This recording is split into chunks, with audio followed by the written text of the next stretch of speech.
24 ঘন্টার নোটিশে ঢাকা অচল হওয়ার সমূহ সম্ভাবনা রয়েছে।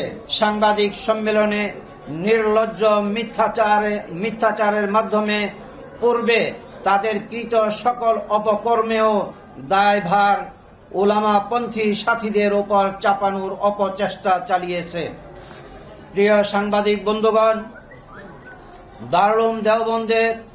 দারুল দেওবন্দের সদরুল মুদাররিসিন হযরত মাওলানা আরশাদ মাদানী দামাত বারাকাতুহুম এবং পাকিস্তানের শাইখুল ইসলাম হযরত মাওলানা তাকি উসমানী সাহেব দামাত বারাকাতুহুমের আজকালের বক্তব্য শুনলেই বোঝা যায় সাতপন্থীদের মিথ্যাচারের পরিধি কত জঘন্য। উক্ত সাংবাদিক সম্মেলনে তাদেরও বক্তব্যে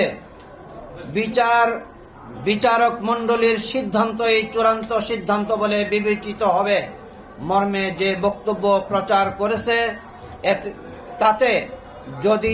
তাতে যদি তারা অটল থাকে তাহলে উপরোক্ত হযরতগণের আজকালের বক্তব্য ও অবস্থান লক্ষ্য করলেই প্রমাণিত হবে যে সাতপন্থীদের বক্তব্য ও অবস্থান ভ্রান্ত। কারণ উক্ত দুই হযরতই দারুল উলুম দেওবন্দের ফতোয়ার উপর অটল অবিচল রয়েছেন।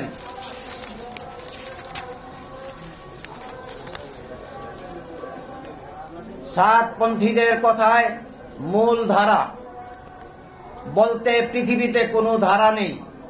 তাবলীগের এই মেহনতের কাজ উলামায়ে কেরাম, উলামায়ে দেওবন্দের সূর্য সন্তান হযরত মাওলানা ইলিয়াস রাহমাতুল্লাহি আলাইহি শুরু করেছেন।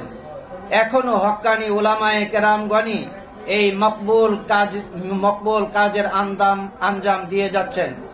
তারাই দাওয়াত ও তাবলীগের মূল ধারা, এর বাইরে কোনো ধারা নেই। দাওয়াত ও তাবলীগের মেহনতে কোনো বৈষম্যের স্থান নেই। কারণ বৈষম্য শব্দের অর্থ হলো সব অধিকার থেকে বঞ্চিত হওয়া।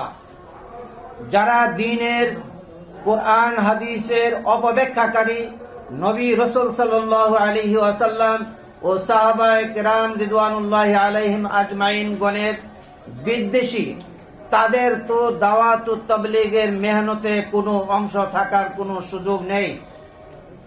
এক কথায় উলামা বিদ্বেষী, টঙ্গীতে মানুষ হত্যাকারী, বিশৃঙ্খলা সৃষ্টিকারী সাতপন্থীদের কাকরাইল ও টঙ্গীতে কোনো অধিকার নেই, থাকার কোনো প্রশ্নই নেই।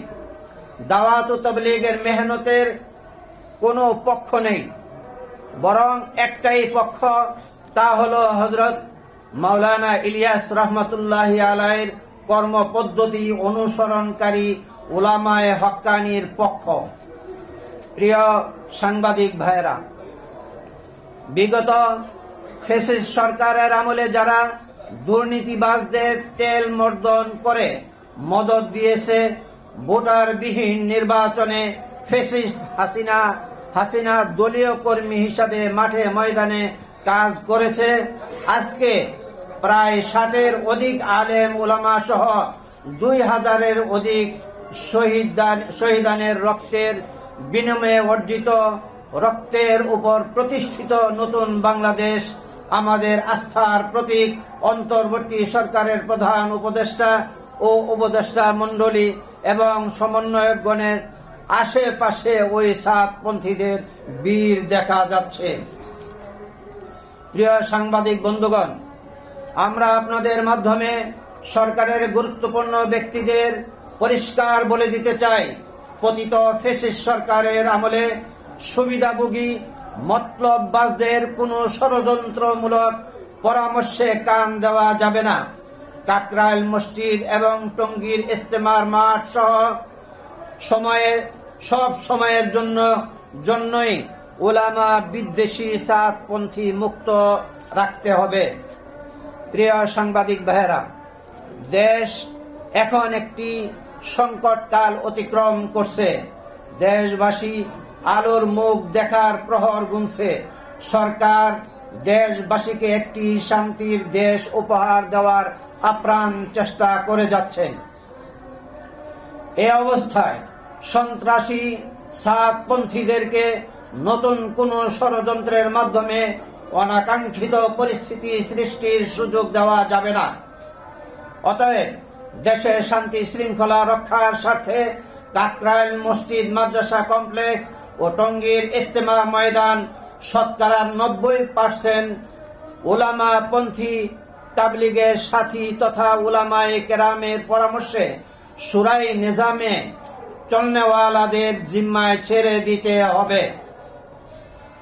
গত 5 নভেম্বরের মহাসমাবেশের ঘোষণাপত্রের দাবিও এমনটি ছিল। অন্যথায় 24 ঘন্টার নোটিশে ঢাকা অচল হওয়ার সমূহ সম্ভাবনা রয়েছে। আমরা সারা দেশবাসীকে নিয়ন্ত্রণের ক্ষমতা রাখি না। প্রিয় সাংবাদিক বন্ধুগণ, আমরা লক্ষ্য করছি গত কয়েকদিন আগে গুটি কয়েক সন্ত্রাসী সাতপন্থীদের সংবাদ সম্মেলন মিথ্যাচারে ভরা পাগলের প্রলাপ মনে হয়েছে। সমাধানের পথ একটি খোলা আছে। তওবা করুন, আপনাদের আমিরকে তওবা করান, দ্বীনের সহি পথে ফিরে আসুন, সংঘাত নয় শান্তির পথে চলতে শিখুন। প্রিয় সাংবাদিক বন্ধুগণ, আজকের এই গুরুত্বপূর্ণ সংবাদ সম্মেলনে আপনারা সময় দিয়ে উপস্থিত থাকার জন্য আমরা অসংখ্য ধন্যবাদ জানাচ্ছি। আপনাদের মাধ্যমে জাতির সামনে আমাদের সুস্পষ্ট বক্তব্য এবং অবস্থান পরিষ্কার করার চেষ্টা করেছি। আশা করি আপনারা যথাযথভাবে জাতির সামনে এই মেসেজটি পৌঁছে দিবেন ইনশাআল্লাহ।